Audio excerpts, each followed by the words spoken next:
અને આગળ વાત કરીએ તો રાજકોટમાં સસ્તા અનાજના વેપારીઓ હડતાલ પર ઉતર્યા છે। અનાજ વિતરણને લઈ નવા નિયમ સામે વેપારીઓમાં ભારોભાર રોષ છે। નવા નિયમ અંગે સસ્તા અનાજના વેપારીઓ હડતાલ પર ઉતરી આવ્યા છે। વિવિધ પ્રશ્નોને લઈને 700 દુકાનદારો હડતાલ પર ઉતર્યા છે। તો રાજકોટમાં સસ્તા અનાજના દુકાનધારકો છે તેમણે રોષ વ્યક્ત કર્યો છે અને હડતાલ પર ઉતરી આવ્યા છે।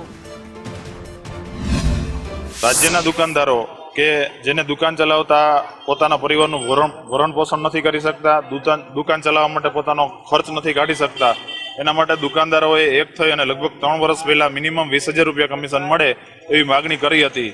પરંતુ સરકારે આંશિક રીતે આ માગણી સ્વીકારી અને પરિપત્રમાં જુદી જુદી શરતો મૂકી અને વેપારી કોઈ પણ કાળે 20,000 મિનિમમ કમિશન ન મેળવી શકે એવી શરતો લાદવામાં આવી। અમે અનેકવાર રજૂઆત કરી, સીધી હડતાલ અમે નથી પાડેલી। અમારા રાજ્યના એસોસિએશનના પ્રમુખો, બંને પ્રમુખો અને અનેકવાર પત્ર વ્યવહાર કર્યો છે, અનેકવાર રજૂઆતો કરી, પણ કોઈ પણ રજૂઆત એને અમારી જે રજૂઆતો સાંભળવામાં નથી આવી, જેને પરિણામે હડતાલ કરવું પડે। 3 મહિના અગાઉ અમે કીધું કોઈ જરૂર પડશે હડતાલ પડશું, એટલે 3 મહિના પછી સુધી આ લોકો અમારી વાત નથી સાંભળી, જેને પરિણામે અમારે હડતાલ કરવી પડે છે।